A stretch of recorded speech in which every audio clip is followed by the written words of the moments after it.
Hello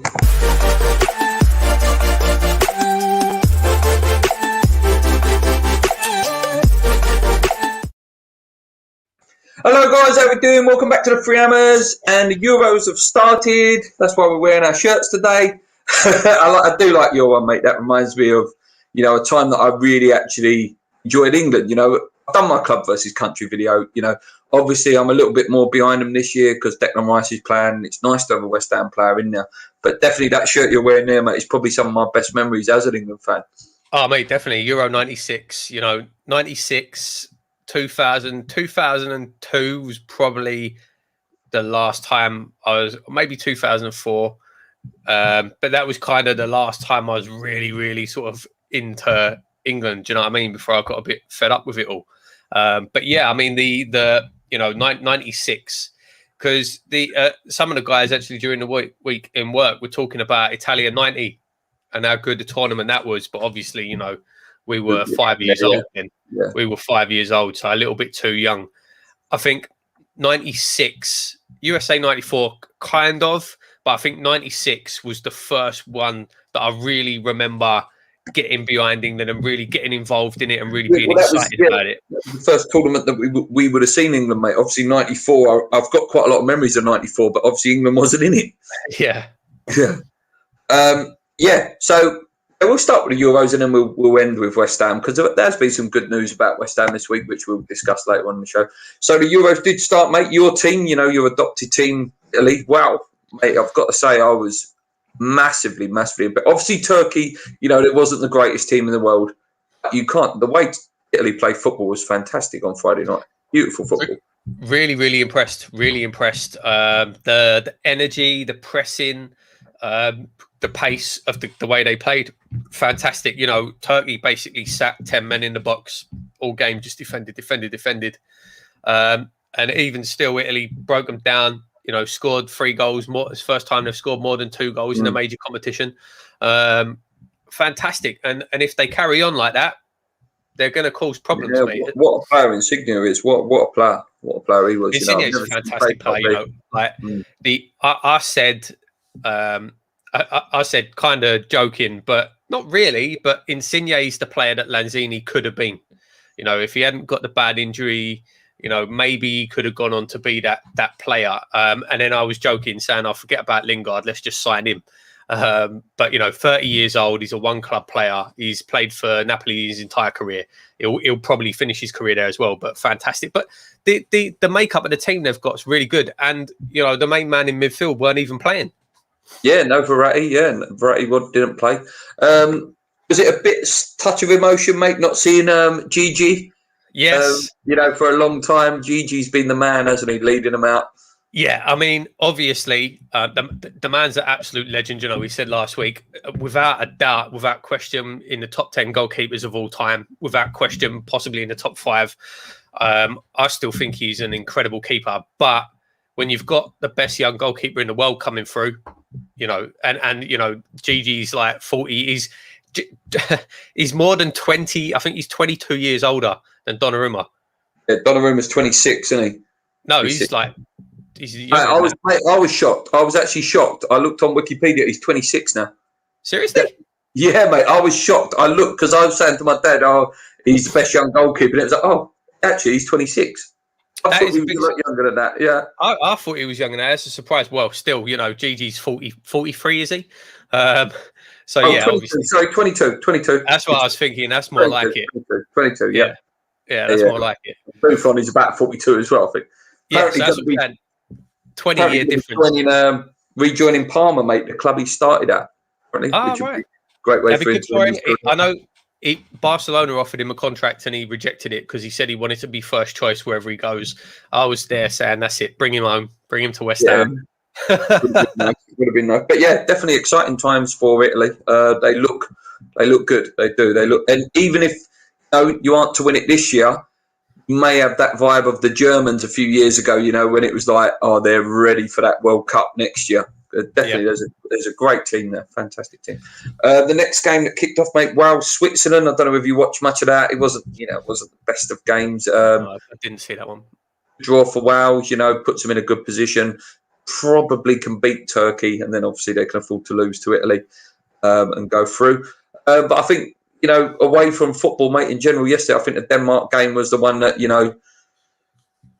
was just horrendous. It was. It was one of the worst things I've ever seen. I remember seeing the Mwamba one, but that one, I don't know what BBC were thinking. I know you didn't actually watch it, mate. I texted you and said, what is going on? BBC just kept putting the camera on when they was doing the CPR, and then when his wife come on the pitch, the BBC put on his wife crying. I don't know what they was thinking. There was no dignity there at all. Yeah, really bad. Like you say, I actually wasn't watching the game live. Obviously, you messaged me, and I first see it when I went on the flash scores just to check the updates, and the text update said the game had been suspended, and it had a picture of all the players standing around him, making that wall around him. I was like, whoa, what's going on? Turned the telly on, and by the time I turned the telly on, BBC had gone off. They were on Gardener's World or something. And I then went on to beIN Sports. beIN Sports still had their live feed up, but by this time he was already off the pitch and everything. It's weird because I see today that the BBC had come out and apologised. Their excuse was, but it wasn't our feed, it was UEFA's feed. But you didn't have to show it. Why not go back to the studio? Yeah. So I think that's a bit of a poor excuse. Like you say, mate, really, really, really bad taste. Horrific. I didn't see it happen live, but I've seen the video of him going down, and then obviously I was watching the reaction and the aftermath, and it's terrible, mate. Some rivalries aside, with him being ex-Tottenham and that, he has always been a player that I've admired. He's a player who, he plays the game beautifully. He's a fantastic passer of the ball, really good player for Inter. Obviously won the league with Inter. So, it was a big shame to see him go down. But thankfully, it seems he's okay. He was sitting up. He's in the hospital. He spoke to the Denmark players. And the result doesn't mean that much. Finland did come out winners, but I think the biggest thing they'll be relieved about is that Eriksen lived, mate. Of course, yeah, of course. I think, I was very surprised, actually. I kind of understand the reasoning, but I was surprised that they finished the game. You kind of think, all right, they probably wanted to go on and finish the game for Eriksen, and, they wanted to get it done. But yeah, absolutely, mate. The last thing on those players' minds at that point in time would be football, playing a game of football. That would have been the last thing any of those players was thinking about on both sides, not just the Denmark players, but the Finland players as well. So I was surprised, but like you say, mate, thank God, he seems to be okay. I did see this morning that they're saying that there's a chance that's his career done. He won't be able to play football again. I believe he's only 28 or 29. Which is a shame, but you'd rather be alive and right, not mate. play football again. Exactly. One thing I will say that I was really disappointed by it, and I was texting, our mate Bowden and saying this, and he said, I don't know why you're surprised, but in a game where a man was stretchered off the pitch and he nearly died, he pretty much did die on the pitch and they resuscitated him. When they restarted the game, to see the Finland players throwing themselves on the floor, rolling around, pretending to be injured, mate, that made me feel sick. Yeah, I didn't like that. It was in bad taste of the game. If it goes on today in the England game and things like that, it's different. But after what had happened, in the same match, you think, and then like I say, like Dan said, were you even surprised? I was genuinely surprised. I didn't think we were at that point, but apparently we are, and it's a shame. It's a shame that that's so ingrained into the players to do that they don't even really think about it. Do you know what I mean? It's a shame. Yeah. The other game last night, probably one of the tournament favourites, well up there. But they were excellent last night as well. Lukaku, he's got a touch for a change. He didn't have a touch when he was at Man United, but he's a beast. He's an absolute beast. And they didn't have De Bruyne. They didn't have Eden Hazard out there. They're definitely big favourites. Yeah, big time. I actually backed Lukaku for the Golden Boot. He's a fantastic player. I don't know what happened at Man United. He's obviously when he was at Everton, phenomenal player. He's playing in Italy, phenomenal player. We know he's a fantastic player. I don't know what went wrong at Man United. I don't know what happened there, but yeah, they're a really good team. A really good team. And everyone, I think we all said this last week as well. They're absolutely up there as one of the teams to watch. it's interesting to see. I think the two so far, really, the two big teams that have played so far, Italy and Belgium, have really set down markers. Yeah, definitely, mate, 100%. Yeah, like you say, mate, no De Bruyne, no Hazard, and obviously Axel Witsel as well wasn't starting as well. They just got the talent is ridiculous all over that team. Torgan Hazard has come on, Eden's brother. Meunier, what a player. Mertens, what a player. It's ridiculous, the talent in that team. It really, really is. They've got a huge chance, huge chance. Today, obviously, England kick off today, mate, against Croatia, the team that knocked England out of the World Cup back in 2018. Still a very good team. Still a sort of team that England, historically struggle against. Technical player. Luka Modric, no matter how old that man is, will still be one of the best midfielders and best passers in the world. Perisic, fantastic player. Mandzukic, I'm not sure whether he gets picked anymore. I'm not 100%. What are you expecting, mate? I expect England to win. I expect England to win. I think England will get through the group stage pretty easy, to be honest, mate. I'm expecting them to win. It, like you say, it's always a game. Like Croatia are a decent team, but I don't know. It feels like England have a way of sort of getting through these games. Even then, I've seen obviously World Cup finalists as well a couple of years ago. Croatia, still... Oh yeah. Not doubting the talent at all, but I don't think they're on the, and I don't think England are either. But I don't think Croatia, they're not on the same level, as your France's, your Belgium's, your Germany's, your big teams. And I would expect England to, especially home advantage. I'd expect England to do well, and I think they'll win. I don't think they're going to have too much trouble in the group stage, to be honest. From England, mate, what sort of players do you expect to be playing for England? Do you expect him to be brave and maybe go Foden and Grealish, or would he go Mount and Foden, or will Sterling and Rashford come in? You can't deny that England has some fantastic players now. They really do have some fantastic creative players now. Yeah, I don't know. I'd love to see him go a bit more adventurous. I can't remember who it was. I can't remember. It was a pundit or a footballer put their team up and who they would play. And it was Kane up front with Grealish, Foden and Sancho behind. Imagine seeing that as well. Sancho, mate, yeah. Like I looked at, and then he had Mount and Rice in the middle. Imagine that as a front, like Kane with those three behind him. And then Mount and Rice in the middle. I'd love to see that. I don't think he will. Bellingham as well. I really like him. It'd be interesting to see who he starts. I think Rashford will probably start. I don't think he'll, like you say, Grealish. I don't think he'll start. He'll probably be on the bench. But there's so many exciting players. There really are. And that's something where I've given Southgate a lot of credit for recently, and it's something that's we've spoke before. Neither of us particularly heavily into England. But over the last couple of years, Southgate has really started getting me back into it because he's picking young teams. He's picking exciting teams. There you go. Sterling starting. I wouldn't start Sterling, to be honest. I want to see Grealish, mate. I want to see Grealish play. Yeah, I genuinely, like I say, I wish I could remember who it was. I'm pretty sure it was a pundit or a player who put that team up. I would love to see that team. Like I say, Kane, Grealish, Foden, Sancho, Rice, Mount. I would love to see that. I'd love to see that. It's exciting. That would be incredibly exciting. But it's whether Southgate's got the bottle to play all those attacking players. I don't think so. I don't think it's a case of having the bottle. I just don't think he's that gung-ho. He's more adventurous than past England managers have been. But that's proper, like, serious, like Bielsa levels. Yeah. You expect us to win, mate. I do as well. I think England will win today. I think it might be a little bit tense. Always usually is the first group game, but they've seen what the standard is now. Like you say, mate, Belgium and Italy have set that standard of what a good start looks like. Again, a win is a win at any point. In the group stage, it doesn't matter. You've just got to get through the group. And, hopefully England can do that. The way that it is this year as well, with, what is it? It's four of the top third place teams. Yeah, if England don't get through, it's a disgrace.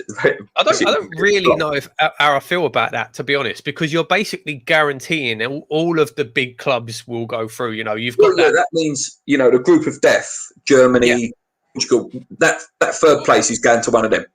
Yeah, all three of those are going through. I don't know how I feel about that because it kind of takes the competition out of it a bit, don't you think? Like if all the top teams are basically guaranteed to go through, what's the point in the group stage even being there? Well, the thing is, it's a bit heartbreaking for say. Let's say Wales finish second in that group in Italy, then they go and play third place Germany or third place Portugal in the France group. That's where it becomes a little bit unfair, doesn't it? Mm. But you've got to beat one of them teams if you want to win it. Yeah. That's fair. You have to beat at least one of them teams if you want to win it, but you don't really want to have to beat all of them. I know. You know what I mean? To say, what happened to playing form players? Yeah, that's a good point. Obviously, Sterling's not had the best of seasons, but it comes down to a bit of like Moyes with players he trusts, and Sterling is definitely one that he trusts, mate, unfortunately. Yeah, like I was saying, that's one thing I think that Southgate did change. He was picking players from unfashionable teams. He isn't afraid of playing the younger players as well, which is good to see. But yeah, no, I agree. In my opinion, Sterling shouldn't be starting. I reckon that Rashford will start. Rashford, I don't have too much of an issue with, but yeah, Sterling's had a poor. I like Rashford. Yeah. Sterling's had a poor season, and he shouldn't be starting, in my opinion. Yeah. Anything else? On this day, Sterling is our fastest. Yeah, I suppose. Oh, you say that, mate? I don't know. Sancho he's got some competition there. Move. Walker, Sancho, Bellingham's quick. He's got some competition now. So far, though, mate, in the games you've seen, then who's impressed you the most in terms of player, not team, obviously, because we say Italy, but in terms of player and performance, what has been your sort of standout? It's only been a few games, obviously. And I haven't watched every game, but from the games I've seen, Italy, I was really impressed, obviously, with Insigne. He's a fantastic player. I actually think Jorginho did really well in that game as well. Controlled the game from midfield. Yeah, he was fantastic. Yeah. I think he did really well. But then, really, you've got to look at Lukaku so far. In limited games played so far, he's probably the standout for me. I don't know. What about you? Yeah, Insigne, I'm very impressed with, mate. Very, very impressed. Yeah, like I said, I haven't seen all. I thought Mertens was very good last night as well. I quite like the fullback for you, Italy, Florenzi. I thought he was very good. Right back, yeah. The other fullback was very good, but he just kept giving the ball away. Was it Scalacci? Is that his name? Spinazzola. He's not. I was saying this, like he was frustrating me. The pundits and everyone was raving over him, and he's really good going forward, but he's not really a defender. He's a midfielder. Italy haven't really got any left backs. I think the only left back in the squad is the Chelsea player. What's his name? Oh, Edison. Edison. Yeah. He's the only left back. Well, I thought Immobile was fantastic. He reminded me of a proper old school striker. That movement is that he was real old school. I tell you what, he's deceptively quick as well. See when they play against a team who's not just sitting back defending, the runs that he makes in behind. Immobile is an incredible player. I don't think he showed it completely in that game. So from what we've seen so far, if we're talking about, like I say, I think the likes of Insigne outshone him in that game. But yeah, he's a fantastic player. I would have loved us to have been in for him a couple of years ago. But again, he's another one who's, I think he's 30 now. Euros kit so far. Right, so only the teams that have played. I don't know. I liked Italy's kit. I know we keep mentioning them, but I did. I really liked it. The home kit, like the badge bit, but I quite liked it. Yeah, the Italy's home kit. I've got the home kit. I was undecided whether to wear that today or to wear the England shirt. The home kit is a future classic, without a doubt. I don't really like the away kit. Like I say, the way the badges are in the middle, to me, it looks like a JD Sports top that you buy for going on holiday. I do like the England top. I have to say, the England top. I really like that. I think that England shirt's a very nice shirt. Yeah. Right, just on a couple more things on the Euros then. So the game after that is a bit of a mer game, but always the mer games turn out to be like 4-4, is Austria versus the elusive giants North Macedonia. Probably the return of Arnie. Arnie will be back in the team. Should we beat them, shouldn't I? I can't even name a North Macedonia player. I might be doing them an injustice who their best player is. I don't know, but they should be winning that. And then obviously the final game of the evening is a tasty one actually. 8 o'clock, Holland versus Ukraine. Yeah, mate. Yarmolenko scored 2 goals the other night. Obviously their leading man now. He's captain, isn't he? The Pie. They've got some good players on show tonight. Yeah, do you know what? It could be a really good game to watch that. I would expect Holland to win. Because if you look at their squad, they've got a really, really, really good squad. If Big Virgil was fit, I'd have them one of the ones up there. Mm-hmm. I think they've got a chance of being there and thereabouts. I'm interested to see Ukraine, and I'm interested to see Yarmolenko as well. It'd be good to see. It's interesting, if he has a good tournament, and in the warm up games he was scoring for fun. So it'd be interesting, like I say, captain of the team. If he has a really good tournament, it could either see him maybe staying at West Ham, or we could end up getting a decent bid, bump his price up a little bit. So it'd be interesting to watch him, and I'd be interesting to watch Austria as well. Thank you, Danny, for in the biscuit fund there. Thank you very much, mate. Well, yeah, I think every club in the world, 100 million. Yeah, I think every club in the world wishes we signed him, and he's going for a free transfer. Yeah, he might be going PSG. Actually, this morning I read might be going to PSG. Imagine. See, this is the thing as well. The amount of money that he would, obviously, he's a free transfer at the minute, but the wages obviously are going to be insane. The signing on fees are going to be insane. But he's a player. You buy him and you invest in him. That's it. That's your keeper sorted for 10 years. 20 years, mate. If he goes, these Italian goalies going forever. Yeah, 10, 15 years sorted. Don't have to worry about it.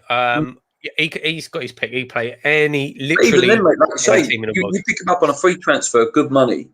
Even in 6 years' time, he's 28.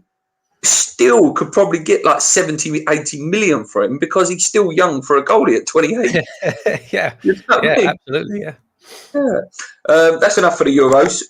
Some big games coming up. Oh, before there's a really good question there from Duncan before we move on from the Euros, mate. Oh yeah, okay, mate. Yeah. Duncan says, will you be shouting out for Czech Republic versus Scotland? Yeah, come on, Sufal and my boy Tom. You know what I mean, how can I not? They've got to be my sort of, I'll call them my third club this year. Yeah, I mean, listen, you want the home nations to do well. You want Scotland to do well, but let's be honest. Every Scottish man out there wants England to lose. So no, obviously, yeah, and again, we said many times before, whatever everyone's different. We're club before country, so yeah, I'm going to support West Ham players over national teams all day long. Definitely, and there's potentially 3 West Ham players going to be, maybe even 4 if we do sign that Alexis Král. We've got to hope he doesn't play too well, because I don't know if you read that it's a nice way to move into the West Ham stuff now. So the Slavia Prague chairman has basically said everything's agreed with West Ham, blah, blah, blah, blah. However, we're waiting to see how good a tournament Alexis has, because his price might go up.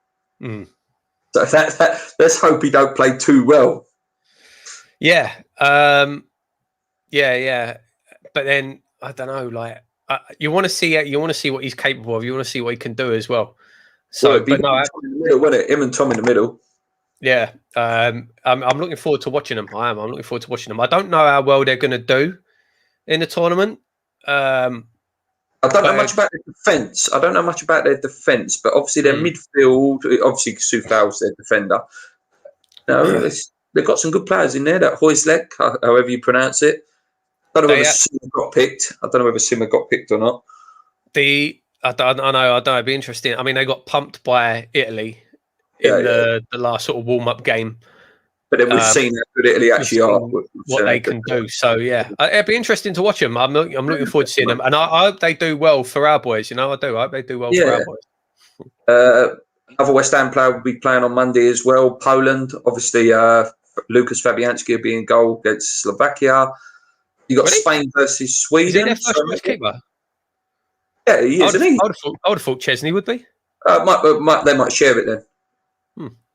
Yeah, but yeah, you might be right, mate. Then Hungary, Portugal, big game, and then my boys France kick off on 8 o'clock versus Germany, probably the tie of the opening round, that one. And then the second round kicks off on Wednesday, but me and Paul will talk about that as and when it comes. So West Ham news, mate. David Moyes has signed. Finally. I was going to do a video yesterday when it officially get announced after, but I thought I'll wait so me and Paul can talk about it. I did get nervous. What about you, mate? Yeah, I was starting to worry, mate. I was starting to think he's going to move. He's going to move on. But yeah, fantastic news that he's signed. And you can only hope that this means that he's been given some assurances over budget or players, the transfers being down to him, solely down to him, maybe even developing the infrastructure at the club. Yeah, that's what I've, according to the statement, it says a football director will come in, he'll be allowed to do whatever he wants in terms of scouting and development of players, like you just mentioned there, mate, which good on him, mate. Good on him for, pushing that. He sees this as a project. This is not just a quick fix. He wants to be allowed to build West Ham to something. Mm. Yeah, absolutely. And that's what this club has been missing. Regardless, since Sullivan and Gold have been in charge, that's been the big problem. They have had periods where they've spent big on players, and they've brought in Pellegrini, big name manager, but the background of the club is League One standard. It really is. The scouting, the training facilities, shocking, like absolute League One standard. And that's a huge problem. That's probably the biggest problem at the club at the minute. So if Moyes has turned around and said, yeah, okay, I'll sign a 3-year deal, but I want promises. I want this transfer budget. I want this to happen. I want a director of football to come in. I want money put into this infrastructure around the club. That's it. If you sell Declan Rice, money goes to me. Yeah, I mean that's what we need. That's what the club needs. It needs development in all the infrastructure, and then we can start, building and trying to become a regular European team. But yeah, fantastic news, brilliant news. And I will say, like I say, for a long time this season, I wasn't sure about David Moyes as West Ham's long-term manager. Never denied what he'd done and the achievements and all the rest of it, but completely won me round towards the end of the season. He really did. And the fact that he's really building for the club now, long term, fantastic. The man's got all of our backing, I'm sure, all the way. Yeah, definitely. It's great news because, like I say, when Stuart Pearce did that interview on TalkSport, I don't know if you see that one earlier in the week, and he was like, "I'm loyal to David. There's a contract." I honestly thought that was it. He weren't going to sign. Mm. Pearce was sort of hinting as if to say, like, right, no, he's not signing. Thankfully, hopefully now Jesse Lingard will be done.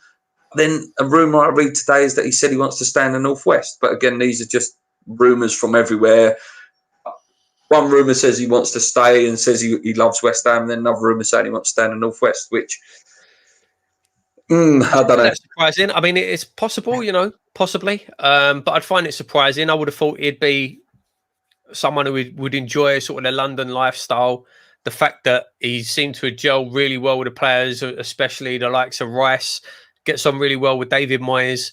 I'd be very surprised if we didn't sign him now. I would be. I'd be very surprised if we didn't sign him, especially the fact that he didn't get into the England team.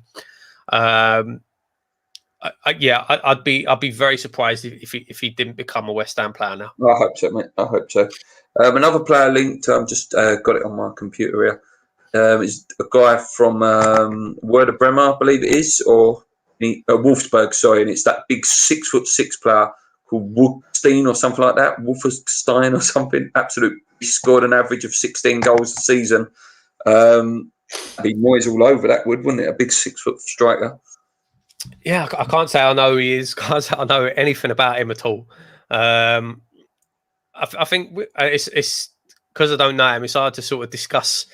But all I can say is, just trust Moyes now.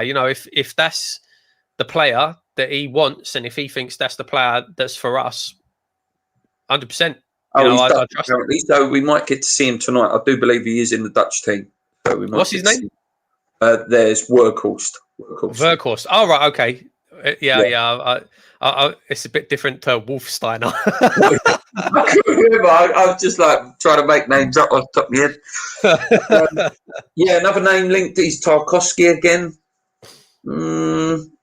It won't be a very good defence, him and Ogbonna. I don't know. I feel like it's weird. So personally, for the money they were talking last season was like 30 odd million, ridiculous, depending on the price he's going to cost. But when you look at his age, is he really that good a defender? I don't. Bring them for the World Cup, mate. And I think, if anything, if England are struggling anywhere, you would say the defenders, centre backs, are not the strongest in the world, are they? Yeah, I don't know.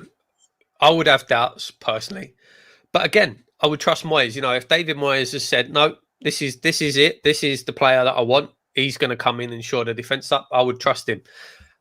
Personally, I think I would be looking elsewhere.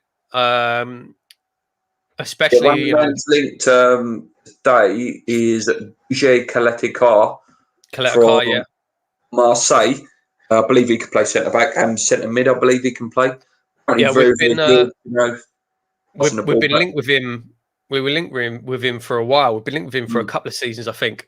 And I think he's a much better age as well. I think he's 28. I think he was. Maybe that's the one I see. It was 28, not Donnarumma. Maybe, yeah. I think he's a better age, and I'd be more interested in going for someone like that than Tarkowski, especially seeing as he turned us down before. But like I say, I trust Moyes. So if he thinks he's the player to bring in, you'd have to say, yeah, okay, he's earned that. He's earned that trust, No, he's 26. There you go. He's 26. Thank you. Another name. Just get your opinion on it, really, mate. Mitrovic, not for me. What about you? No, absolute no. Again, if he was coming in as a third choice backup, maybe, but he does nothing for me at all. We're way a couple of years ago maybe, but we're way past that stage as a club now. I don't see the benefit there. Like I say, and even then, if we're looking at third choice backup strikers, I'd rather sign someone like Arnautovic on a free transfer. Yeah. And then the other one, mate, is the one you want, Adam Armstrong. Apparently, we're front of the queue, but it says here there may be big problems in terms of trying to get him out of Blackburn. But yeah, I'll be happy with him as well. That's interesting. I would be surprised if he didn't want to come. Why? To move up to the Premier League, playing in Europe, he wouldn't fancy that. I'd be over the moon, mate, if we signed him. I really would. I'd be over the moon if we signed him. Like I said, it'd be interesting where he would fit in, because I don't see him as an out-and-out striker. I think he's more of a left-sided, like I say, the sort of Lingard role. So if Lingard didn't sign, I could see us going for him. But there you go. But if we got both of them, then we need that strength in depth as well, I suppose. I'd be over the moon, mate, if we signed him. I really would. I think he's a fantastic player. Yeah, I think hopefully a signing will come through soon. The Euros holds everything up, but if Lingard does get signed, hopefully that's in the next week or so, or 2 weeks. It just sparks something off. That okay, yeah, right, this is the way we're going, and that's what you want, really, isn't it? Anything else, West Ham, mate? Just before I move on to the next one, that'll probably get you raging a little bit. Oh, so anything more West Ham? I don't think so, mate. I haven't, like I said, I've been sort of keeping an eye. Still really annoyed that we haven't announced the new kits yet. Yeah. The new training range. What it looks like properly. Yeah, the new training range is out now, so you think it can't be far behind. I'm guessing we're only maybe this week they might announce something. Well, the fixtures come out Wednesday, don't they? Premier League fixtures come out Wednesday, so maybe they might do something on that day. I'd like to see something come out this week. It's a joke how we're always the last one. No. We're always, you have other teams that were playing their last match in the new kit. And West Ham used to do it, though. I remember the last game of the season, they used to bring in the new kit out and you'd be like, oh, that's nice. You know what I mean? Like, you see it on the players and all that. I don't understand it. I mean, I understand their faults, right? They're thinking, oh, no, we're not going to announce it until we sell all of the old kits for like £15 each or whatever. But do they really think that? What do they think? Do they think that fans are going to go, oh, no, there's not going to be a new kit this year? I'll just buy the old one. No. It's madness. We all know a new kit's coming. Just show us what it is. I didn't buy a kit last year, but I think I will definitely be buying one this year. They've made me proud again to wear the West Ham shirt. So I'll probably be wearing that again. Right, on a sort of about half-hour mark now. All I'm going to say, mate, is 20 million fine and maybe 30 points deduction. I did my video, and I know you speak very passionately about it as well. I nearly swore there. It's a disgrace. It's an absolute disgrace. Yeah. I don't even know what to say about it anymore, mate. I don't like it's absolutely insane. We got fined more for Tevez, even if you take out the compensation we had to pay. Yeah, we got 5.5 million. It was a 5.5 million fine for 3.33 million for an administrative error, right? 5.5 million. These teams tried to basically destroy the entire football pyramid, and they get what's basically a slap on the wrist. Now, one thing I saw, which does make sense, the reasoning why it was such a low fine was because the Premier League didn't want it to go to court. They were like, well, we'll make it small enough so that they'll pay it. Mate. Like the Super Six agreed it. You know what I mean? They actually made up their punishment. Yeah, I mean, like I say, the reason I've seen for it, and it makes sense, is that they wanted it to be low enough that the clubs would agree to it rather than fight it and take it to court. Because if it went to court and those 6 clubs won, that's it. In future, there's nothing. They'd be off to the Super League tomorrow, and that's what the Premier League were trying to avoid. So I kind of understand it from that point of view, but at the same time, it's no punishment at all. One, I don't know if you saw as well, someone done a really good Twitter thread about why this is basically just setting them up to break away in future. The 30-point deduction is basically saying you can go, but there's a price. Rather than saying if you break away, you're expelled from the league, you get 30-point deduction, this person worked it out. I think in the last 5 seasons, it would only mean one of the clubs would have actually been relegated. So it wouldn't actually relegate any of these clubs. They can basically say, okay, we're gonna leave. We're gonna form our Super League. All it'll mean is that for one season in the Premier League, we'll have a mid-table finish, and then we carry on. 100 million fine, wasn't it? I think it's 100 million fine as well, wasn't it? Yeah, which is for them for one nothing. Year, 100 million for the thingy. So there you go, mate. That basically means that the Premier League have essentially they've given them permission to do it. Right? I don't know that. I don't understand. I don't know why they did that. I don't know why they said 30-point deduction. They should have just said, if you do this, you're out. You've gone. You're out of the league. Interestingly, actually, I don't know. Excuse me. I don't know what's happening with Juventus yet. Because Juventus were told that if they don't leave, they can't play in Serie A next year. Yeah, so that's still in the air at the minute. And I know that UEFA have had to suspend their punishment. I think they were going to expel them for 2 seasons. But again, they've had to suspend that because it's been taken to court. And I'll tell you what, mate, these clubs have got so much money. It wouldn't surprise me if they take UEFA to court and they win.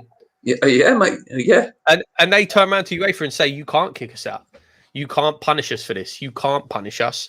We can only leave on our own terms. It's insane, mate. The balance of power in the game is absolutely this insane. was a chance for the Premier League and other, organisations to take the power back, but they haven't. They bottled it. They've bottled it. A good point was made on one of the pundits said, if it's 100 million and 30 points, if you do it, why didn't they get 50 million and 15 points now? Sort of like half the sanction now. Actually give them something now. I don't know, mate. I don't know. It's so annoying. Yeah, it's and it will come. I think it's inevitable as well. Not to sound like Thanos, but I am inevitable. I think it is inevitable. Mate, it is absolutely. It will happen. It'll probably happen in the next 2 years. They'll go again. They'll take their 30-point deduction. They won't care.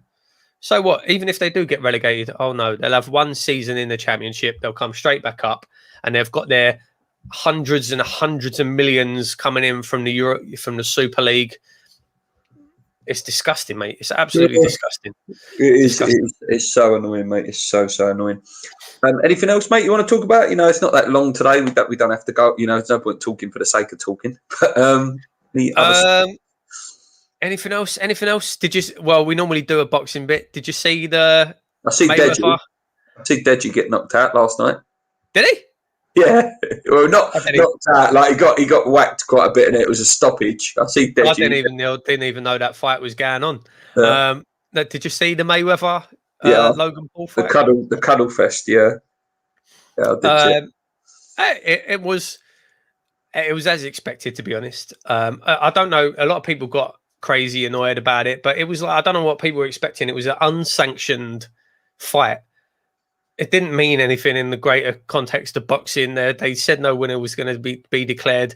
They took millions. I don't know who paid for it. I watched it, but I didn't pay for it. I don't know what lunatic would have paid for that. But it was kind of good just to see. It was good to see Mayweather back in the ring.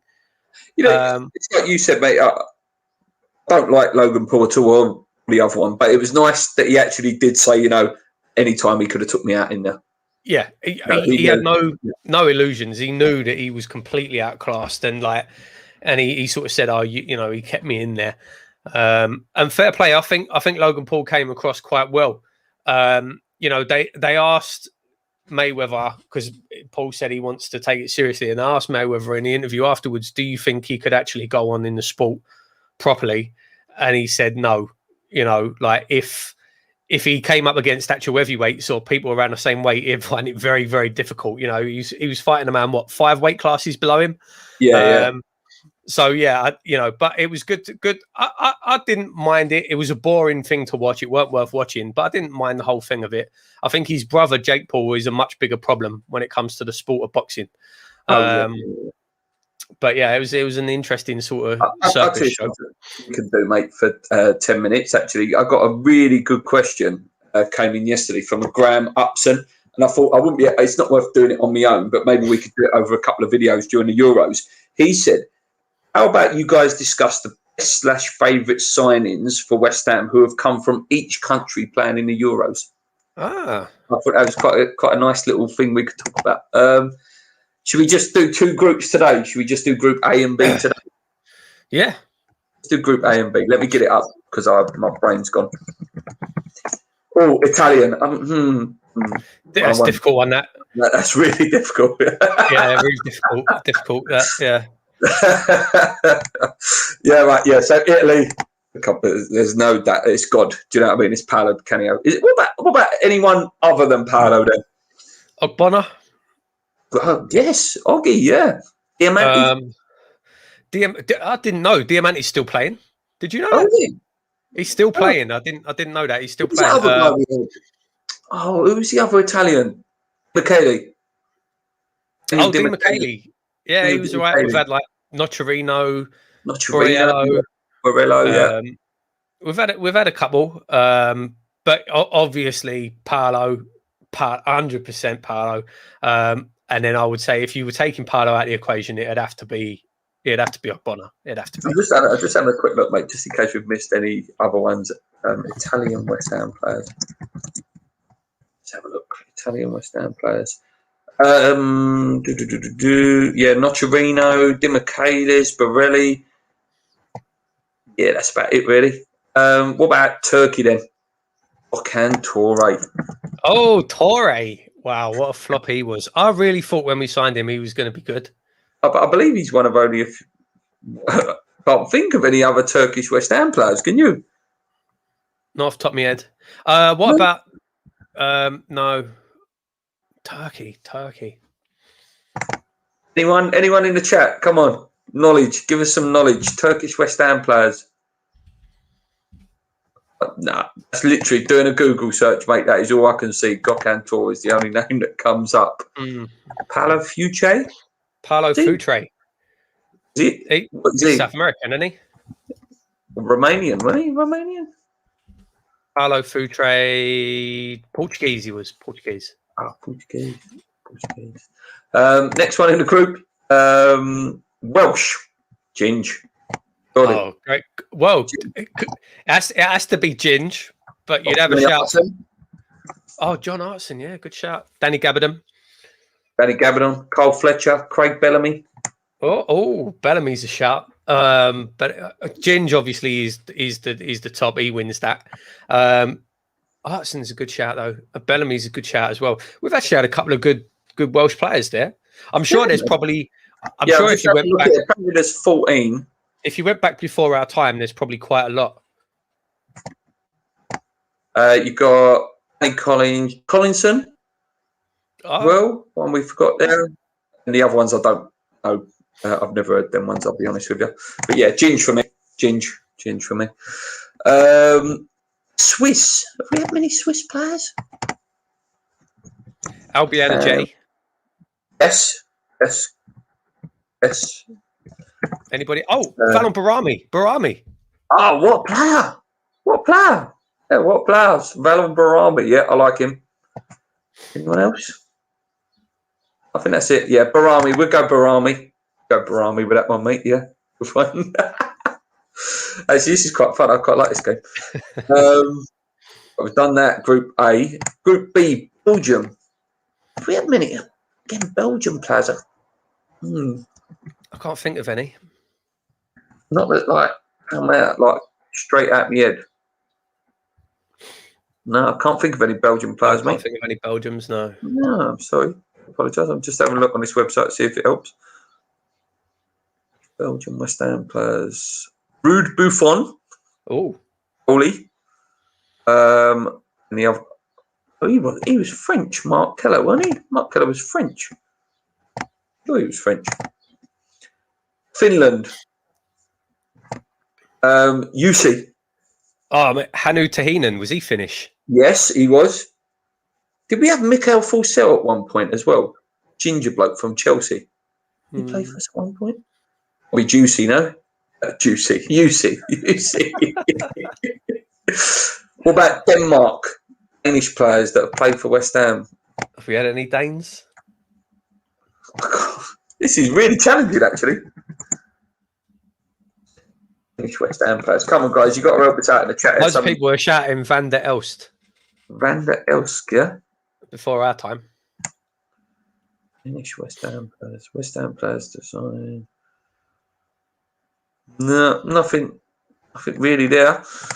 Next in the group, Russians, famous Russians. I don't know. We've had Russians, surely. We must have had like some Russian strikers or something. Any Cobs.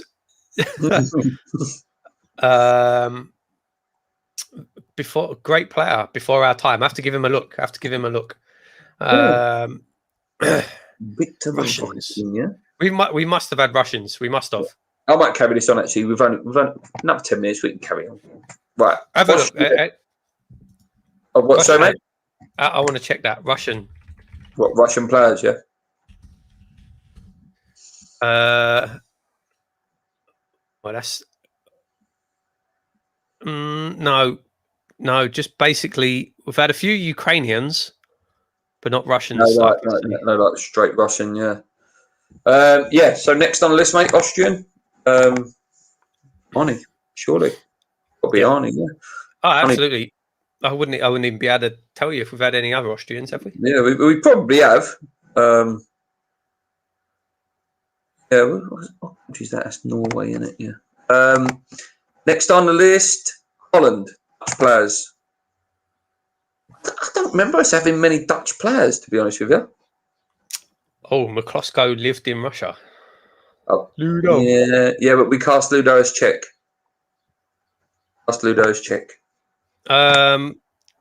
What? Sorry, what are we at? Dutch. Any Dutch players?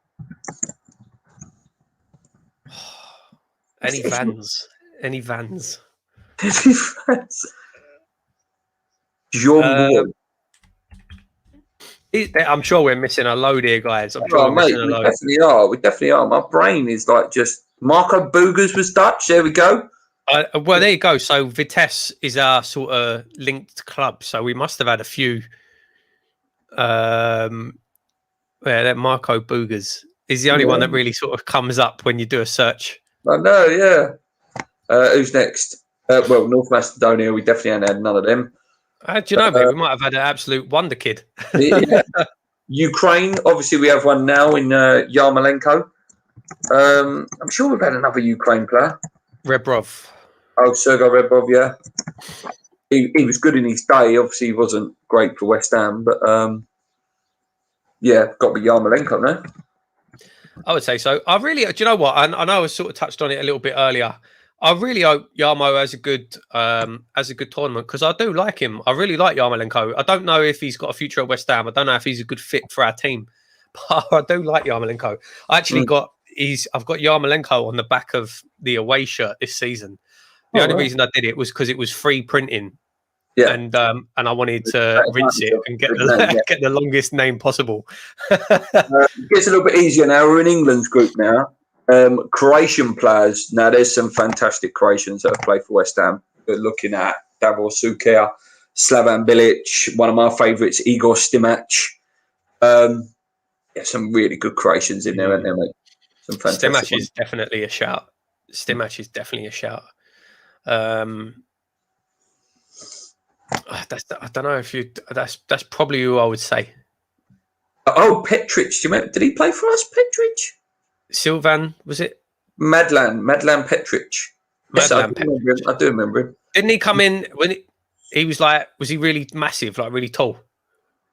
I think so. Bald, weren't he? Bald. I think he only played like once for us. Yeah. It says he played 4 times for us. Nikita Jelavic as well. Oh wow, what a player! Obviously, he played for us as well, didn't he? Czech. Tom. Big Tom or Big Tom? I mean, it has to be. It has to be. I know we're a bit blinkered at the moment, but it has to be. Thomas Soucek is the best. Oh, but Ludo, though, man.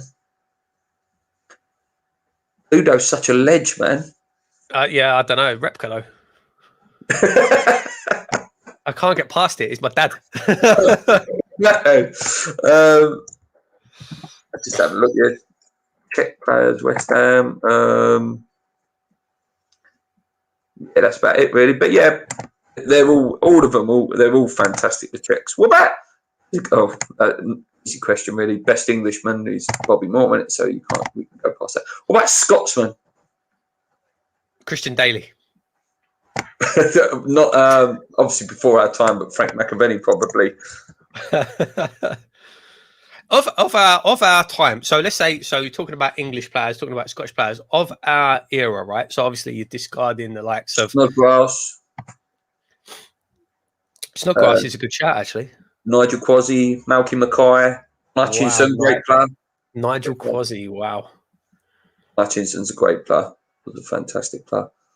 What about England, mate? What about English players of our generation? Oh, of our generation, best English player of our generation to play for England. To play for West Ham. You have to look at the young boys, don't you? Rios and Frank, and Joes, Rio, Lampard, Carrick, Ian Wright, Teddy Sheringham. Yeah, Wright, Sheringham. Trevor Brooking was a bit before our time.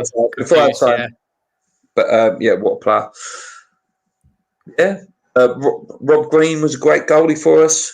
Yeah. TC, Tony Cotty. Yeah. Some great ones in there, mate. But let's carry on because this is fun. Paul Kitson, what a name. Oh, well, Paul, yeah. Polish players. Fab, innit? Yeah, Fab, yeah. I suppose so. It's got to be. Can you think of any other Polish players we've had? No, I don't think so, mate. I'm just having a quick look now because I don't want to miss like a big. I'm really cautious of missing like a big. I know. This is one where I actually wish Bowden was in the chat because he's got an encyclopedic knowledge. He'd know every single player for every nation. We should do it like for other countries as well, like like John Pansel for Ghana or something like that. Oh yeah, we'll do an AFCON one and a Copa America one. Yeah. Right, what's next? Slovakian. We had the Slovakian. Where was Pogatetz from? Be somewhere like that, Slovakian. Maybe not. Spain, best Spanish player for West Ham. We haven't had many actually. No, we haven't. Obviously, we've got Pablo. You got Pablo this year, Adrian. Adrian. Well. We haven't really had many Spanish players, have we? No, not Diego Tristan. Was he Spanish? Yeah. Yeah. Here we go. Amunia, Pepe Blanco, Luca Perez, Tony Martinez, Diego Tristan, and obviously the best goalkeeper that's ever lived, Roberto Jimenez. Wow. Perez was really. I really like Perez. It's a shame he didn't stay longer. Good player. Obiang, obviously, he doesn't play for Spain now. I believe he's got a place for another country now. I can't remember. I think it's Senegal or something like that he plays for now. What about Swedish? Obviously, we've had Freddie Lundberg. That's about the only one who sort of rings that a bell. Swedish West Ham players. What comes up? Hatsabanovic. Oh. Yeah, and Freddie Lundberg, that's it. So I suppose you have to say Freddie Lundberg, don't you? What about my team, France? This Frenchman to play for West Ham, Dimitri Payet. Oh, well, yeah, all right. Canute, what a player. Bernard Lamar. Oh, wow. Sebastian Schemmel. Sebastian Schemmel was French. I think I'm right in saying Lamar's the only West Ham player. I've got a list here. We'll go through him. I'm trying to think. Like when we had him, he was a current, not the only, but in recent time, he had the World Cup winners medal. Patrice Evra, obviously played a couple of times, didn't he? Mm. He's a good one actually. Morgan Amalfitano. I liked him. I quite liked him. I thought he was a good little player. Sami Nasri. One you're forgetting, mate. Julian Faubert. Oh, Faubert. Such a shame that he got that injury. He was a good player. He still talks quite well West Ham as well, Faubert. Yeah. Alou Diarra. Jeremy Aliadadair. Oh, wow. Edward Cisse. Diop, current West Ham. Sebastian Haller, obviously. Samasia Abu. Frederick Piquion. There's a few actually. Yusuf Sufyan. Laurent Courtois. Remember him? Yeah. Now it's going on to French speaking. Alex, but they're not. We've had quite a lot of players, French players. I'm trying to, I've done all those names that just reamed off. I don't think many of them were really successful. Only a couple. Dimitri Payet is the best. That's without doubt. He's up there as one of the best players that's ever played for West Ham. Let alone, obviously, no, without French question. players. Without question, yeah. German West Ham players: Thomas Hitzelsberger, Savio Noresco. What a legend he was, eh? Savio Noresco. Savio, yeah.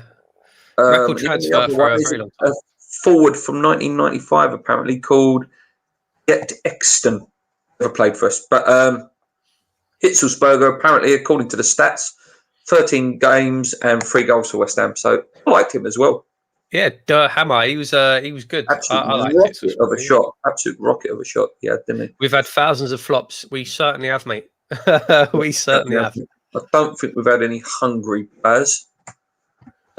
In general, West Ham, I don't think have many hungry players. Last coffee. He was pretty hungry. yeah. And last one we'll do, then we'll wrap it up, is Portugal, mate. Oh, there you go. We've got a shout from Jamie already. Oh, yeah? What, Portuguese? Ricardo Vazte. Oh, well, what a player. Portuguese players that have played for West Ham are, as the Danny, list that is kid Danny, was he a Portuguese player? He was. Xande Silva, Domingos Quina, always a good one. João Mario, player. Yeah. I liked him. Jose Font, Luis Barmalte, Arnie, Paulo Futre, and Danny Cardoso. I believe he's still at the club, Cardoso. Yeah. I'll tell you what, see, of all them names, Barmalte, when we signed Barmalte, I was well excited. No, mate, but I didn't like him. I didn't like him at West Ham. I don't think he did that bad, mate. I don't think he did as bad as people say he did. I really don't. Barmalte, and it didn't. A lot of stuff didn't come off, but the work rate was there. He tried really hard. I really like Barmorte. It was a shame it didn't work out better for him, but I like Barmorte. But yeah, of all of those, I think you'd have to say Vaz Tate. Okay, then out of all them Euro countries, mate, who's the best player of our lifetime? This comes down to the same argument it always comes down to. Is it Payet or Paolo? Yeah. It's the same argument always. Yeah. And again, it's the same answer all the time, isn't it? You know, that year, Dimitri Payet was one of the best players in the world, but Paolo Di Canio is an absolute god and a legend. Over 5 years. Yeah. I don't know. That's a debate that will go on forever. It really will. A debate that will go on forever. I mean, for us, Paolo is the most special player. You know, for us, for our generation as well. Absolute, like he's just a special player. But I think if you wanted to go purely on talent, Payet is a better player. Payet is a better player than Paolo. Yeah, no, I agree. And it hurts because it's really weird because you're more the Italian and I'm more the French, and it's like it's a weird dynamic that is. Like I always wanted a Frenchman to like worship at West Ham, and I got that for 1 year. Paolo is God. Paolo's God to me, and he always will be. I think we'll wrap it up there. Me and Paul will be back next week. Discussing all the games that go along. I'll be doing my weekly videos while I'm walking down the Greenway and all that. And I know you guys like them videos, so I'll be doing them. Thanks for joining in. Sorry, as Duncan said, please smash the like button if you can. If you're watching this back on replay, comment along. Let us know who your favourite players are from all them countries. It'd be interesting. Some names might come up that we've completely forgot about. Until next time, on your eyes, guys. Enjoy the game today and enjoy the rest of the tournament. Let's go. Cheers.